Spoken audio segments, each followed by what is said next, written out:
وہ اللہ کی خفیہ تدبیر ہی تھی جب اس نے کہا کہ اے عیسیٰ اب میں تجھے واپس لے لوں گا اور تجھ کو اپنی طرف اٹھا لوں گا، اور جنہوں نے تیرا انکار کیا ہے ان سے، یعنی ان کی معیت سے اور ان کے گندے ماحول میں ان کے ساتھ رہنے سے تجھے پاک کر دوں گا، اور تیری پیروی کرنے والوں کو قیامت تک ان لوگوں پر بالا دست رکھوں گا جنہوں نے تیرا انکار کیا ہے۔ پھر تم سب کو آخر کار میرے پاس آنا ہے، اس وقت میں ان باتوں کا فیصلہ کر دوں گا جن میں تمہارے درمیان اختلاف ہوا ہے۔ اے عیسیٰ اب میں تجھے واپس لے لوں گا۔ اصل میں لفظ متوفی کا استعمال ہوا ہے۔ توفا کے اصل معنی لینے اور وصول کرنے کے، روح قبض کرنا۔ اس لفظ کا مجازی استعمال ہے، نہ کہ اصل لغوی معنی۔ یہاں یہ لفظ انگریزی لفظ ٹو ریکال کے معنی میں مستعمل ہوا ہے، یعنی کسی عہدیدار کو اس کے منصب سے واپس بلا لینا۔ چونکہ بنی اسرائیل صدیوں سے مسلسل نافرمانیاں کر رہے تھے، بار بار کی تنبیہوں اور فرمائشوں کے باوجود ان کی قومی روش بگڑتی ہی چلی جا رہی تھی۔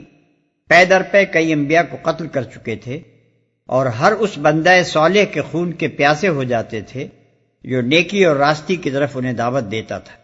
اس لیے اللہ تعالیٰ نے ان پر حجت تمام کرنے اور انہیں ایک آخری موقع دینے کے لیے حضرت عیسیٰ اور حضرت یحییٰ علیہ السلام جیسے دو جلیل القدر پیغمبروں کو بیک وقت مبعوث کیا، جن کے ساتھ مامور من اللہ ہونے کی ایسی کھلی کھلی نشانیاں تھیں کہ ان سے انکار صرف وہی لوگ کر سکتے تھے جو حق و صداقت سے انتہا درجے کا عناد رکھتے ہوں، اور حق کے مقابلے میں جن کی جسارت و بے باکی حد کو پہنچ چکی ہو۔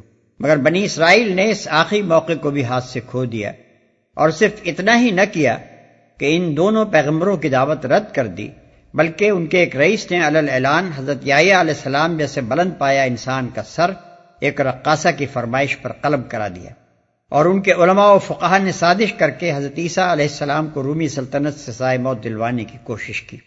اس کے بعد بنی اسرائیل کی فرمائش پر مزید وقت اور قوت صرف کرنا بالکل فضول تھا، اس لیے اللہ تعالیٰ نے اپنے پیغمبر کو واپس بلا لیا اور قیامت تک کے لیے بنی اسرائیل پر ذلت کی زندگی کا فیصلہ لکھ دیا۔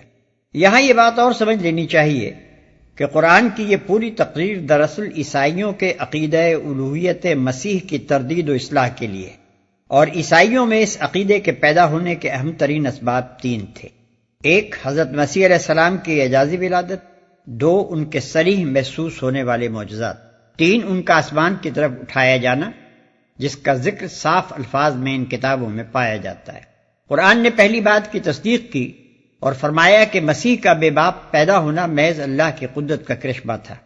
اللہ جس کو جس طرح چاہتا ہے پیدا کرتا ہے۔ یہ غیر معمولی طریقے پیدائش ہرگز اس بات کی دلیل نہیں ہے کہ مسیح خدا تھا یا خدائی میں کچھ بھی حصہ رکھتا تھا۔ دوسری بات کی بھی قرآن نے تصدیق کی اور خود مسیح کے معجزات ایک ایک کر کے گنائے، مگر بتا دیا کہ یہ سارے کام اس نے اللہ کے اذن سے کیے تھے، بے اختیار خود کچھ بھی نہیں کیا۔ اس لیے ان میں سے بھی کوئی بات ایسی نہیں ہے جس سے تم یہ نتیجہ نکالنے میں کچھ بھی حق بجانب ہو کہ مسیح کا خدائی میں حصہ۔ اب تیسری بات کے متعلق اگر عیسائیوں کی روایت سرے سے بالکل ہی غلط ہوتی، تب تو ان کے عقیدہ الوہیت مسیح کی تردید کے لیے ضروری تھا کہ صاف صاف کہہ دیا جاتا کہ جسے تم الہ اور ابن اللہ بنا رہے ہو وہ مر کر مٹی میں مل چکا ہے۔ مزید اطمینان چاہتے ہو تو فلاں مقام پر جا کر اس کی قبر دیکھ لو۔ لیکن ایسا کرنے کے بجائے قرآن صرف یہی نہیں کہ ان کی موت کی تصریح نہیں کرتا، اور صرف یہی نہیں کہ ایسے الفاظ استعمال کرتا ہے جو زندہ اٹھائے جانے کے مفہوم کا کم از کم احتمال تو رکھتے ہی ہیں، بلکہ عیسائیوں کو الٹا یہ اور بتا دیتا ہے کہ مسیح سرے سے صلیب پر چڑھائے ہی نہیں گئے، یعنی وہ جس نے آخری وقت میں ایلی ایلی لما شبقتانی کہا تھا، اور وہ جس کی صلیب پر چڑھی ہوئی حالت کی تصویر تم لیے پھرتے ہو، وہ مسیح نہ تھا۔ مسیح کو تو اس سے پہلے ہی خدا نے اٹھا لیا تھا۔ اس کے بعد جو لوگ قرآن کی آیات سے مسیح کی وفات کا مفہوم نکالنے کی کوشش کرتے ہیں، وہ دراصل یہ ثابت کرتے ہیں کہ اللہ میاں کو صاف سلجھی ہوئی عبارت میں اپنا مطلب ظاہر کرنے تک کا سلیقہ نہیں ہے۔ اعاذنا اللہ من ذالک۔ اور تیری پیروی کرنے والوں کو قیامت تک ان لوگوں پر بالا دست رکھوں گا جنہوں نے تیرا انکار کیا ہے۔ انکار کرنے والوں سے مراد یہودی ہیں، جن کو حضرت عیسیٰ علیہ السلام نے ایمان لانے کی دعوت دی اور انہوں نے اسے رد کر دیا۔ بخلاف اس کے پیروی کرنے والوں سے مراد اگر صحیح پیروی کرنے والے ہوں تو وہ صرف مسلمان ہیں، اور اگر اس سے مراد فی الجملہ آن جناب کے ماننے والے ہوں تو ان میں عیسائی اور مسلمان دونوں شامل ہیں۔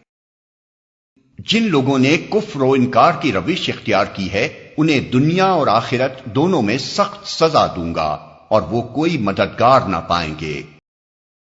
اور جنہوں نے ایمان اور نیک عملی کا رویہ اختیار کیا ہے انہیں ان کے اجر پورے پورے دے دیے جائیں گے، اور خوب جان لے کہ ظالموں سے اللہ ہرگز محبت نہیں کرتا۔ یہ آیات اور حکمت سے لبریز تذکرے ہیں جو ہم تمہیں سنا رہے ہیں۔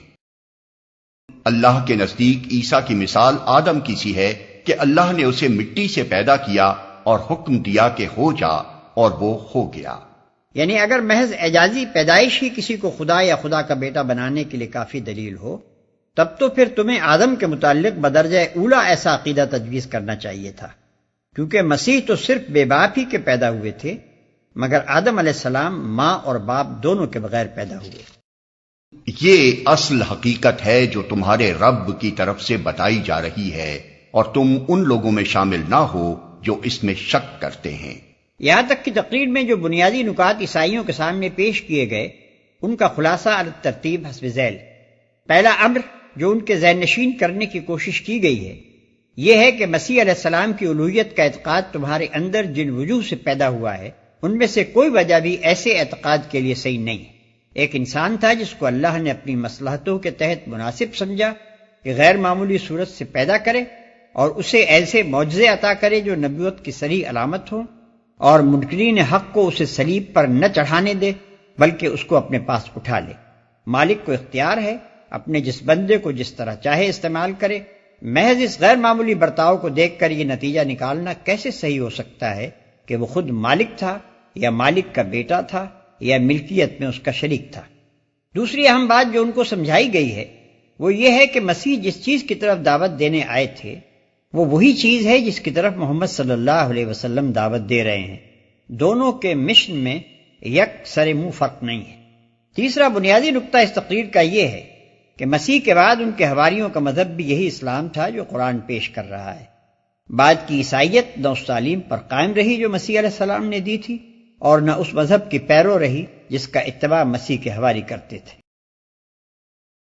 یہ علم آ جانے کے بعد اب جو کوئی اس معاملے میں تم سے جھگڑا کرے تو اے محمد اس سے کہو آؤ ہم اور تم خود بھی آ جائیں اور اپنے اپنے بال بچوں کو بھی لے آئیں اور خدا سے دعا کریں کہ جو جھوٹا ہو اس پر خدا کی لعنت ہو۔ فیصلے کی یہ صورت پیش کرنے سے دراصل یہ ثابت کرنا مقصود تھا کہ وفد نجران جان بوجھ کر ہٹ دھرمی کر رہا ہے۔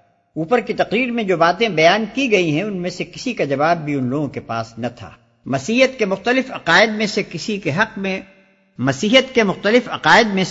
حق میں بھی وہ خود اپنی کتب مقدسہ کی ایسی سند نہ پاتے تھے جس کی بنا پر کامل یقین کے ساتھ یہ دعویٰ کر سکتے کہ ان کا عقیدہ امر واقع کے عین مطابق ہے، اور حقیقت اس کے خلاف ہرگز نہیں ہے۔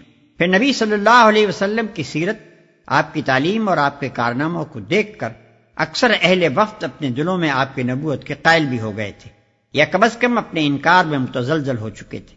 اس لیے جب مجھ سے کہا گیا کہ اچھا اگر تمہیں اپنے عقیدے کی صداقت کا پورا یقین ہے تو آؤ ہمارے مقابلے میں دعا کرو کہ جو جھوٹا ہو اس پر خدا کی لعنت ہو، تو ان میں سے کوئی بھی اس مقابلے کے لیے تیار نہ ہوا۔ اس طرح یہ بات تمام عرب کے سامنے کھل گئی کہ نجرانی مسیحیت کے پیشوا اور پادری جن کے تقدس کا سکہ دور دور تک رواں ہے دراصل ایسے عقائد کا اتباع کر رہے ہیں جن کی صداقت پر خود انہیں کامل اعتماد نہیں ہے۔ یہ بالکل صحیح واقعات ہیں، اور حقیقت یہ ہے کہ اللہ کے سوا کوئی خداوند نہیں ہے، اور وہ اللہ ہی کی ہستی ہے جس کی طاقت سب سے بالا اور جس کی حکمت نظام عالم میں کار فرما ہے۔